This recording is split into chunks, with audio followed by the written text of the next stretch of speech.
El sorprendente Spider-Man fue un reinicio que, al sol de hoy, genera discusiones sobre si se trata de la versión definitiva del personaje en el cine.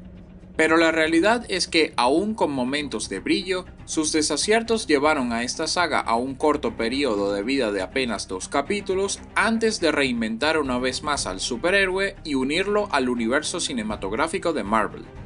Si bien de mi parte hubo mucho entusiasmo en su época, con los años he reflexionado sobre cómo varias interesantes propuestas palidecieron ante su ejecución.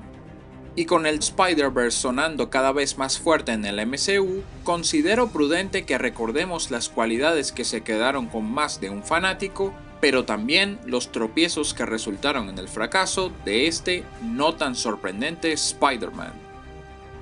Asegúrense de ver la parte anterior dándole a esta tarjeta de arriba.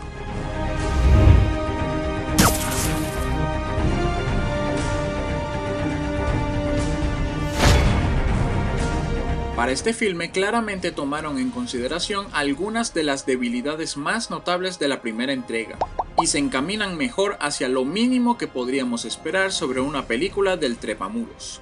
No se puede negar que se siente como una historieta llevada a la pantalla grande.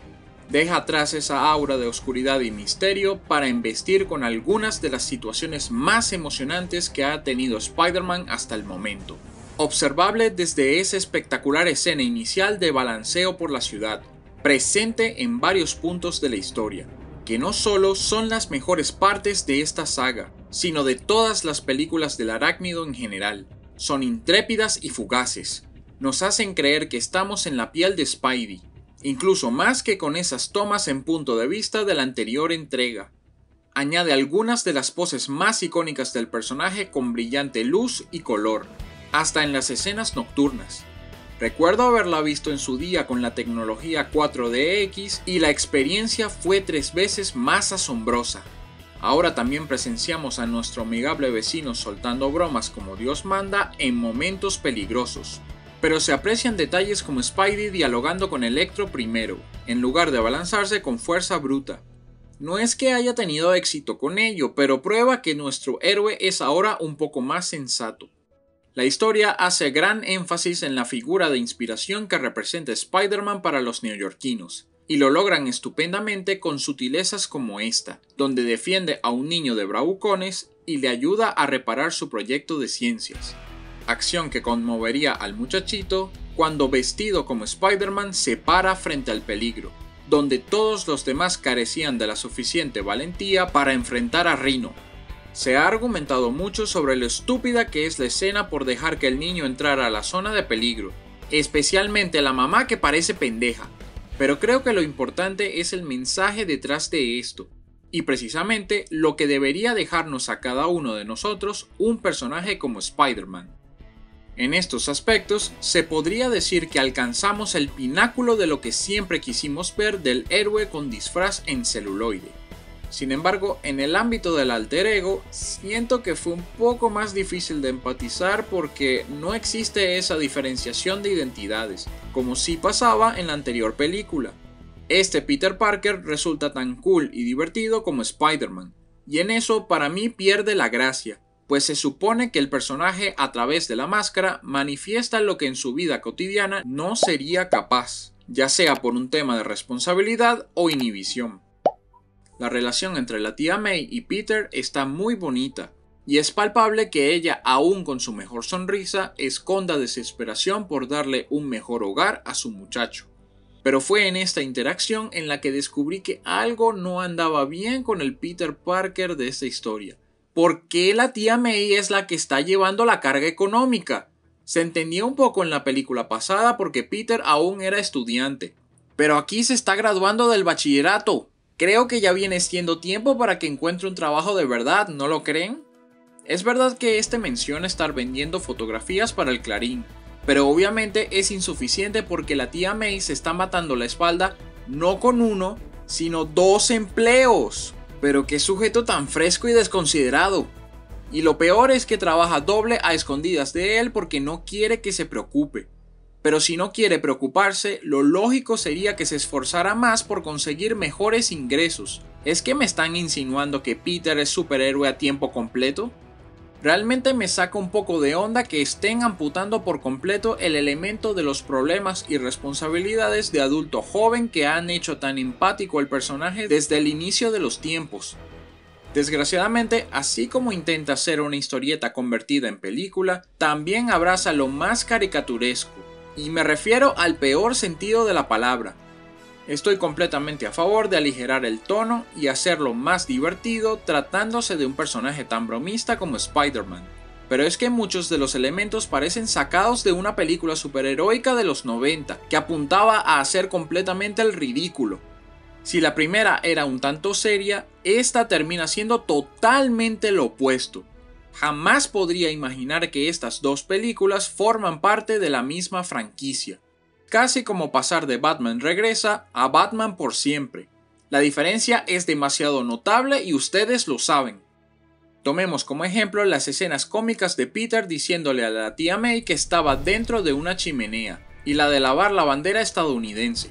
Puede que de manera independiente funcionen, y como no, las pequeñas discusiones entre el joven Parker y la tía May son genuinamente divertidas. Pero es que las excusas que Peter le está dando son completamente inverosímiles. Nadie se tragaría que en realidad estaba limpiando una chimenea cuando realmente no existe una en esa casa.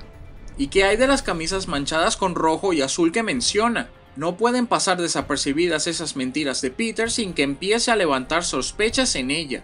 ¿Realmente tenemos que asumir que la tía May es así de estúpida? O si no, también tenemos esta otra escena de Peter viendo un tutorial sobre cómo aislar las cargas eléctricas de sus lanzarredes. No entiendo cuál era la necesidad de convertir al hombre de ese supuesto video en un grandísimo payaso. Pareciera uno de esos de mayor edad que todavía piensa que están en sus 20 o algo así.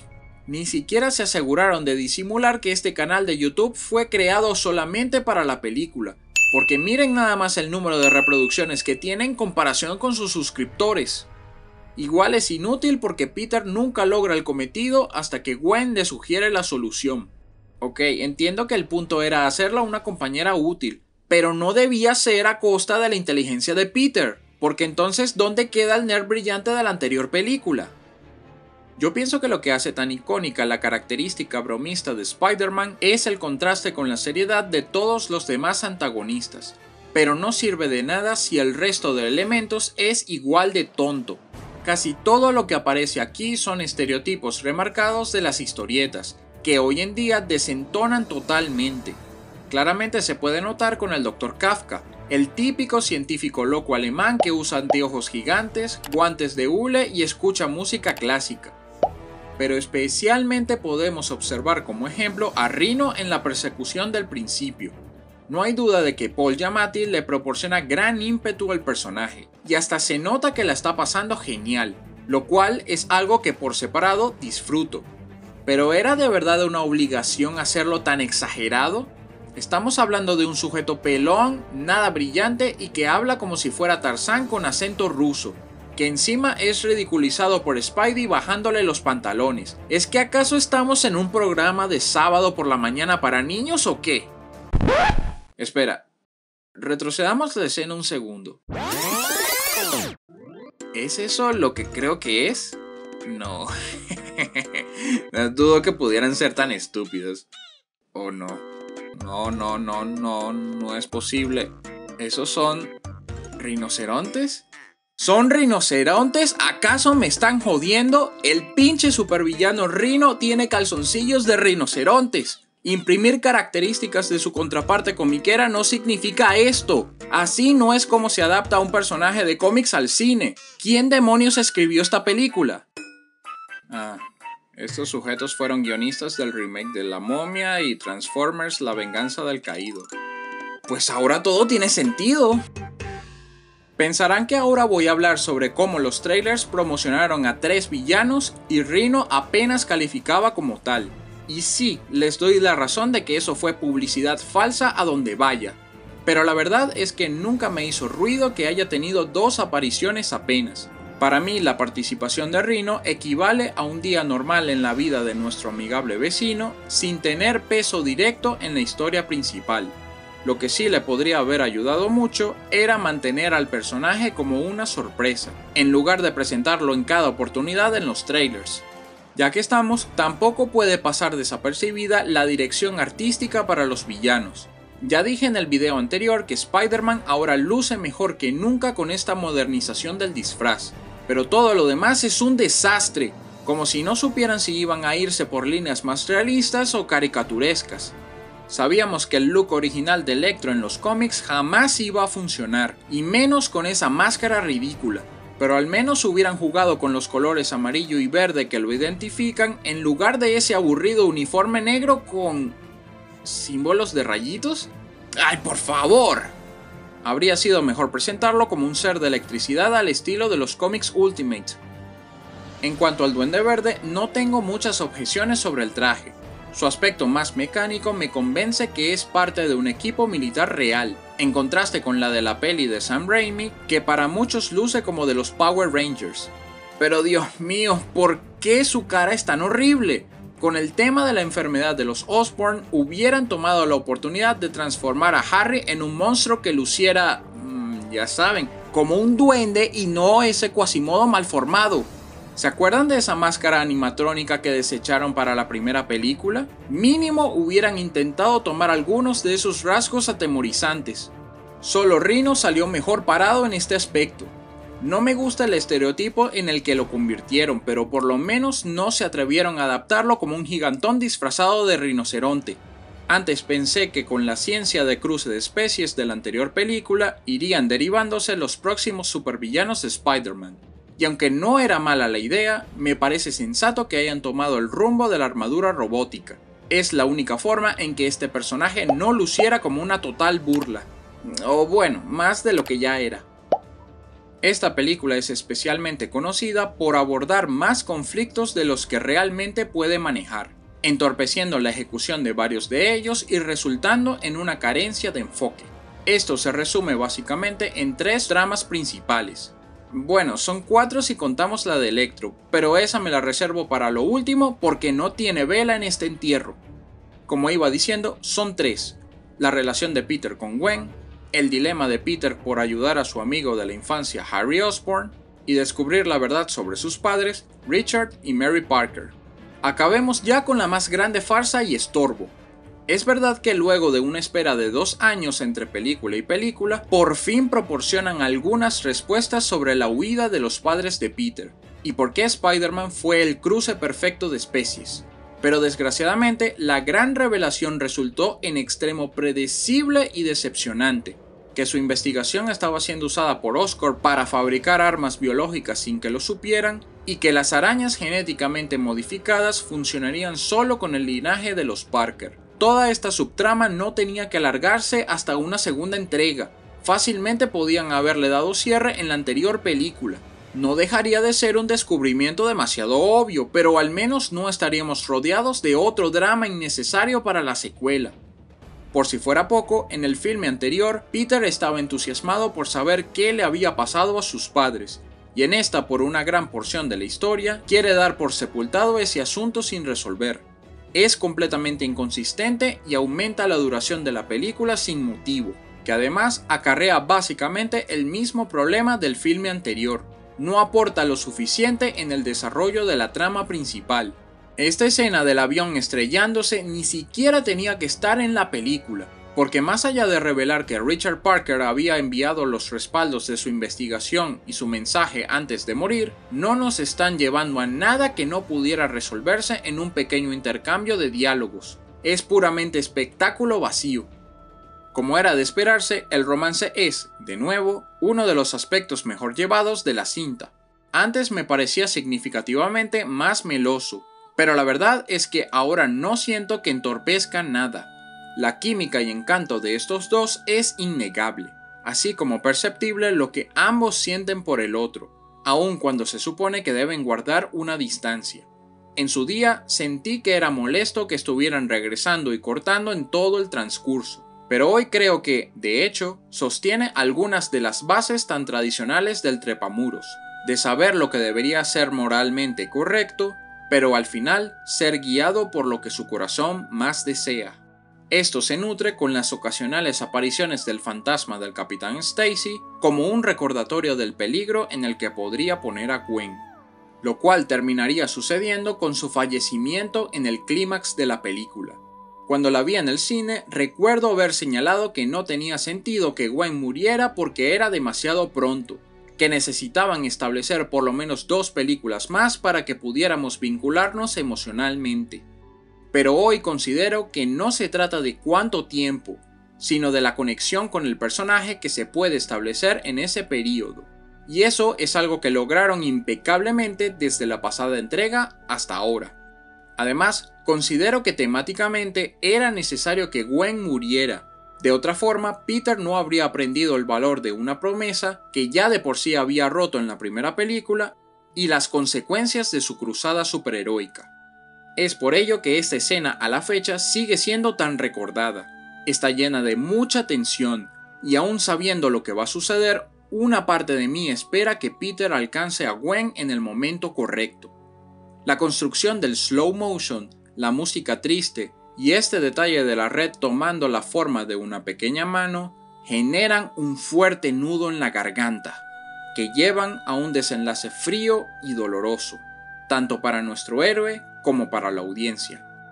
En algunos comentarios, en los que me incluyo en su época, señalaban que era un poco apresurado que retrataran la caída y ascenso de nuestro héroe en los últimos minutos de la película.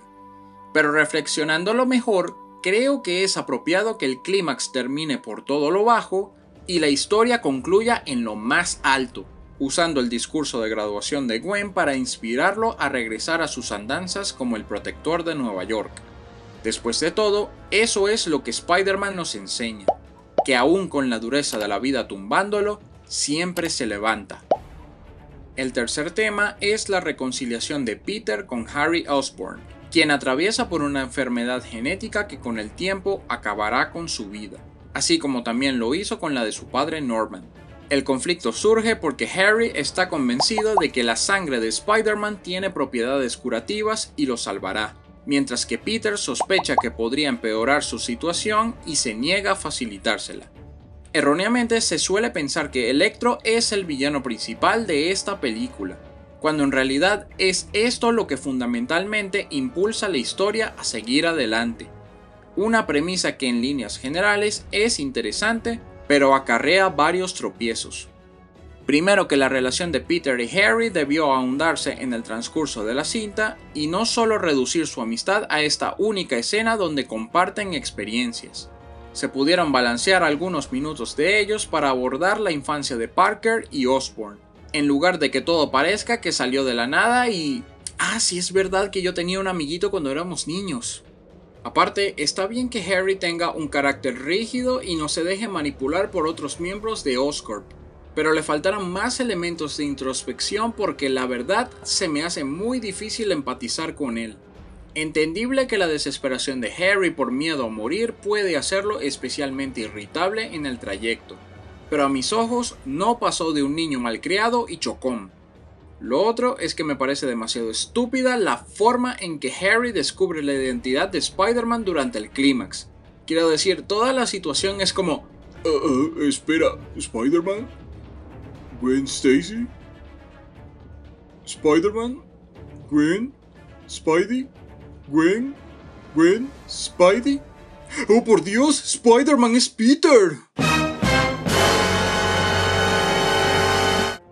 Hay una escena eliminada donde revelan que Oscorp estaba vigilando a Peter Parker desde pequeño, y con algunos ajustes hubieran planteado una situación como que Harry descubría el secreto de su amigo a través de fotografías y grabaciones, lo cual, a mi parecer, no solo sería más lógico, sino que acentuaría el conflicto, porque Osborn no le estaría solicitando a Peter que contacte a Spider-Man, sino pidiéndole una muestra de sangre personalmente a él. También me parece tan arbitrario eso de que las arañas tienen un factor curativo y que solo la sangre de Spidey lo salvará. Para empezar, en la primera entrega jamás se deja claro que las arañas modificadas genéticamente podían hacer esto, y a Spider-Man nunca se le ve descubriendo dicha habilidad. Ok, podríamos decir que cuando le disparan en la pierna sanó más rápidamente, pero esto se lo debo más a que es algo normal en una película de superhéroes que por una regla preestablecida. A menos que estemos hablando de Hulk o Wolverine, muchas veces los superhéroes siguen adelante a pesar de heridas graves y huesos rotos, y nosotros lo aceptamos simplemente por el factor fantasía, también conocido como suspensión de la incredulidad. Por no mencionar que aquello de que el traje del duende puede remediar las heridas es una conveniencia estratosférica para justificar que Peter y Harry se enfrenten en el clímax. Una batalla que, no voy a negar, está llena de una intensidad que fácil me vende la idea de que este nuevo Duende Verde es un rival brutal y a las alturas de las habilidades de Spider-Man. Hablamos de un combate personal, rudo y sin espacio para que nuestro héroe salga airoso con los movimientos más espectaculares a los que estamos acostumbrados. La cuestión es que la razón de Harry por enfrentar a Spidey únicamente aplica a esta película. Solo estaba buscando una cura para la hiperplasia retroviral. Y sí, lo habíamos visto arrogante y chocón, pero nunca dejaron indicios de que tuviera planes malignos ni de dominación. Más bien al contrario, se notaba que quería empezar a cambiar la dirección y política menos humana de Oscorp. Y es por ello que encuentro tan absurdo que para el final de la historia, este comience los preparativos para el futuro grupo de los 6 siniestros. Y si ya habían dado por sentado que Spidey se retiró de su cruzada, ¿para qué formarían esta alianza? O sea, ¿contra qué van a luchar? Es lo equivalente a aquella escena a mitad de créditos de Linterna Verde donde Sinestro se pone el anillo de energía amarilla, aun cuando en el resto de la película no hubo indicativo que justificara el cambio de bando. Todo porque estaban más pendientes de armar el futuro universo cinematográfico del sorprendente Spider-Man, sin siquiera ponerse a pensar si tendría coherencia con lo que ya se había estado desarrollando. Es todo demasiado forzado. Dejé de último a Electro porque está arropado de tantos problemas que incluso podemos notar el primero de ellos en el subtítulo de la película, la amenaza de Electro, lo cual nos hace asumir que será el gran antagonista principal. Pero como la campaña publicitaria, esto es una nauseabunda mentira. Para comenzar, los conflictos centrales de la historia están demasiado alejados de los objetivos de Electro. Y vamos a poner entre comillas lo de objetivos porque en toda la película no tiene una meta fijada. De hecho, durante una gran porción queda por completo aislado de la trama de Peter y Harry. Y si no fuera por este último, todavía estaría apresado en Ravencroft. Si es verdad que previamente comentó haber construido la red eléctrica que da energía a toda Nueva York, y recuperar el control de la misma debería funcionar como motivación. Pero si lo pensamos bien, no tenía un propósito verdadero hasta que Harry le dio la idea. Todo este discursito de dejar al mundo en penumbra no tiene sustento sin un fin determinado. Esto solo denota que Electro es tan aburrido que hasta carece de visión propia. Solo es tratado como un villano de turno como para ponerle a hacer algo a Spidey en el transcurso de la película porque sabían que había mucho drama y faltaba acción. No es como si Harry y Max estuvieran trabajando juntos para acabar con el trepamuros. Simplemente es utilizado como distracción para lo que realmente importaba, llegar a la habitación de proyectos especiales. Que sea dicho de paso, la construcción del personaje es una de las ridiculizaciones más grandes que he visto en el cine de cómics. Desde su primera aparición ya es demasiado obvio con qué clase de perdedor nos estamos topando. El pusilánime que no es respetado. Y como no tiene amigos verdaderos, convierte a Spider-Man en su propio amigo imaginario. Es que hasta un estúpido muñeco vudú por amor a Steve Ditko. Y como si esto bastara, la justificación para enemistarse contra Spider-Man es completamente estúpida. Uy, la atención fue mía por un momento y ahora me la quitaste. No hay características interesantes ni nada que nos haga sentir empatía por él, porque ni siquiera se le puede considerar personaje. Es un completo estereotipo. Solo mírenlo, cabeza con calvicie, despeinado, anteojos gigantes, dientes separados, camisa abotonada hasta el cuello. Y luego tenemos esta estupidez de que las anguilas eléctricas enderezan sus dientes en la transformación. ¡Por favor! Cero sentido de la vergüenza concibiendo esta película.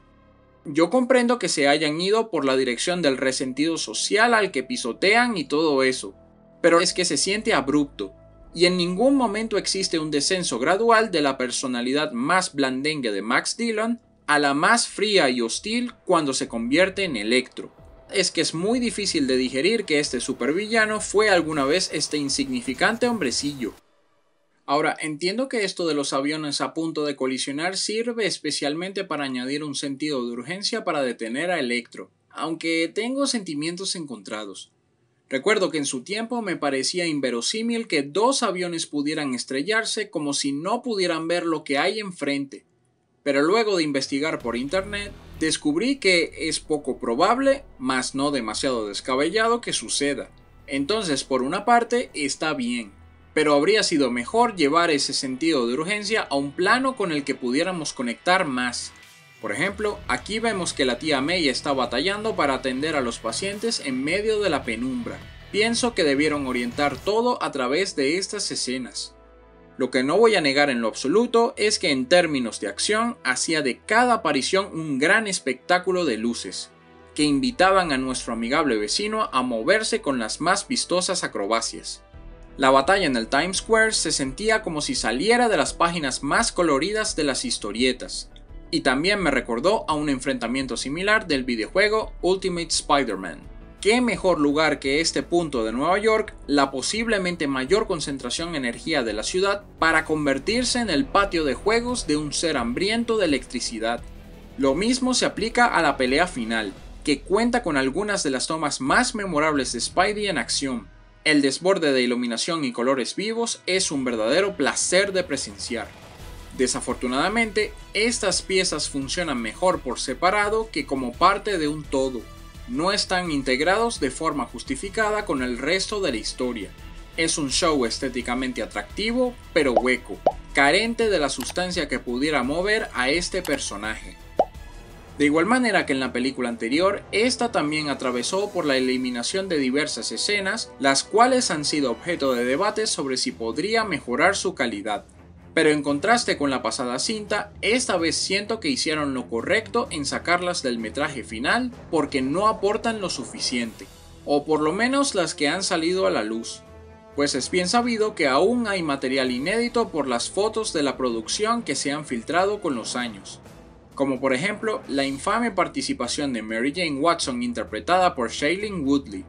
Desconozco qué papel tenía el personaje en la historia, pero percibo que fue acertado dejarla por fuera.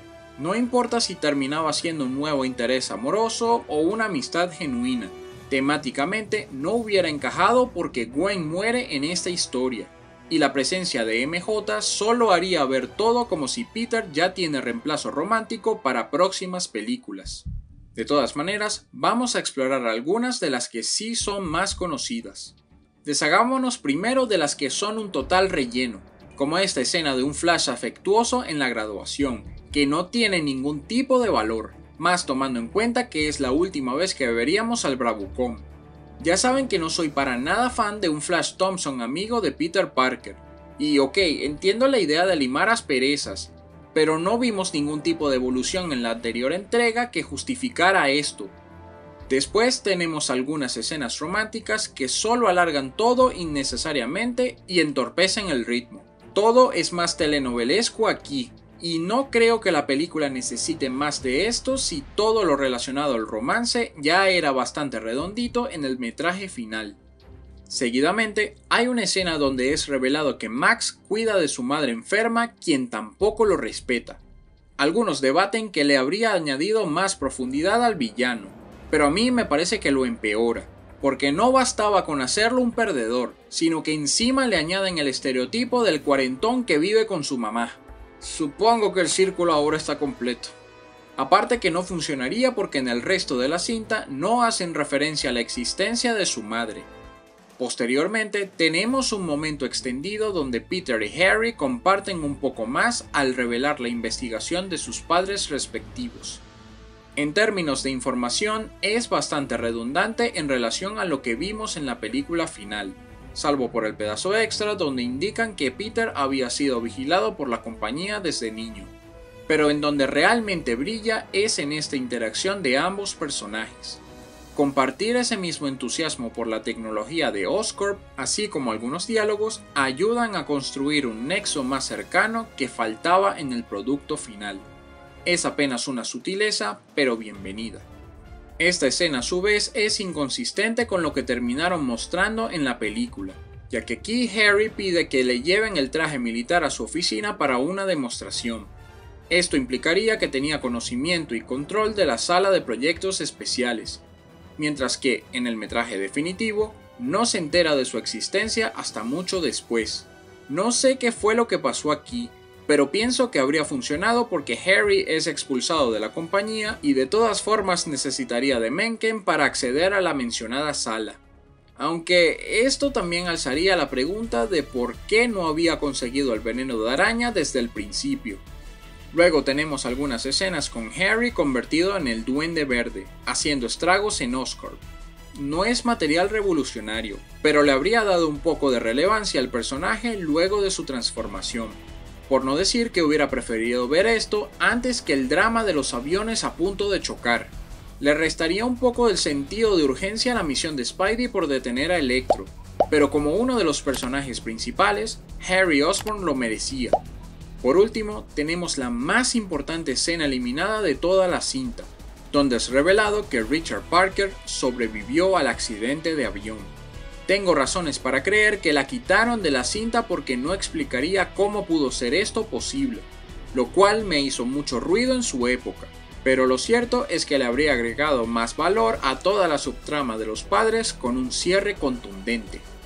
Hay tantas emociones poderosas saliendo a flote aquí, y Peter pasa de ser el adulto joven que veníamos viendo al chiquillo indefenso que fue dejado en el hogar del tío Ben y la tía May.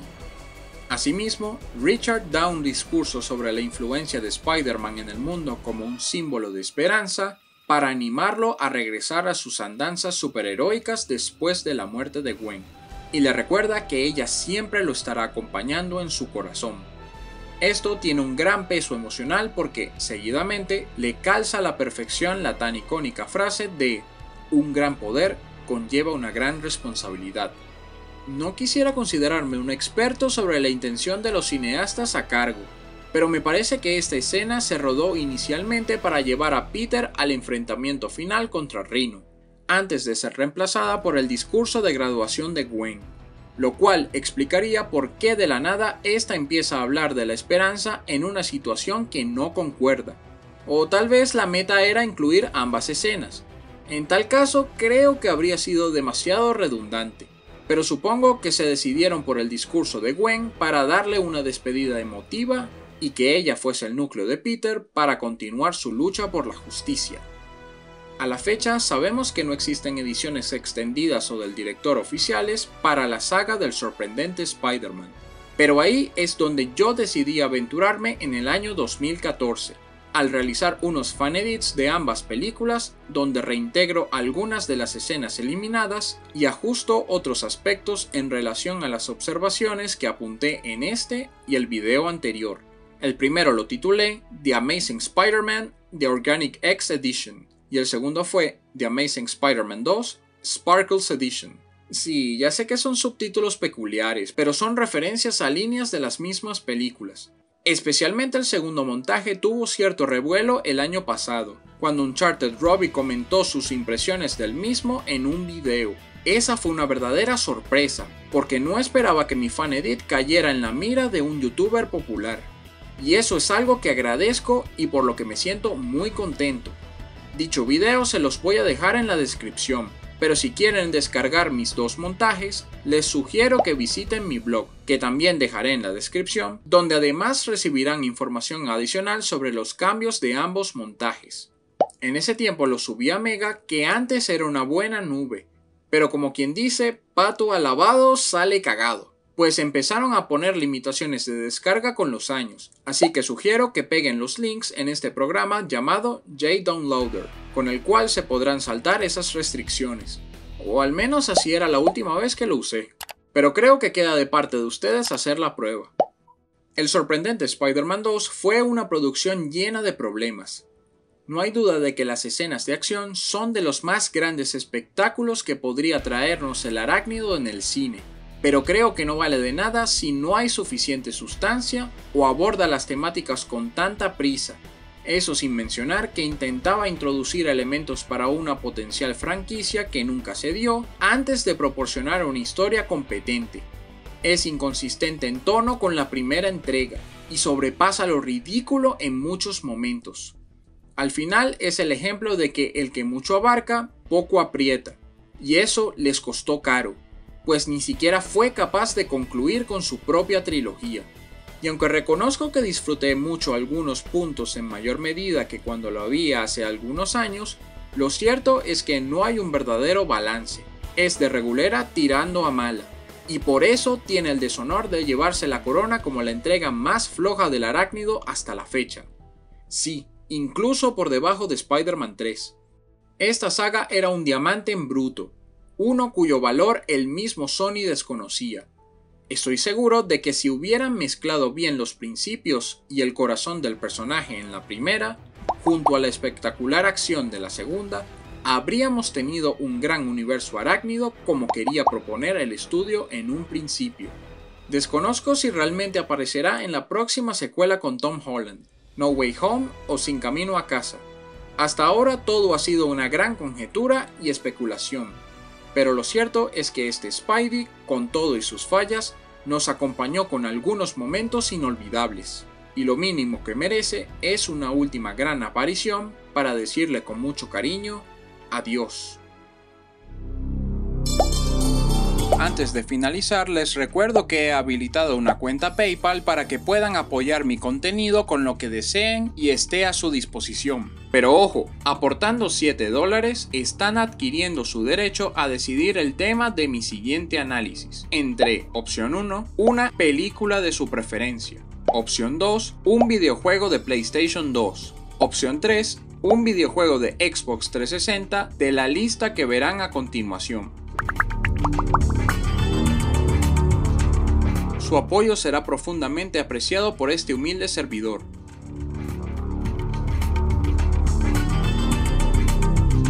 Gracias por acompañarme en este análisis sobre la saga fallida del sorprendente Hombre Araña. No olviden comentar, compartir y suscribirse para más videos. En los próximos meses también estaré hablando sobre Venom 1 y 2, así como la saga Matrix. Hasta la próxima.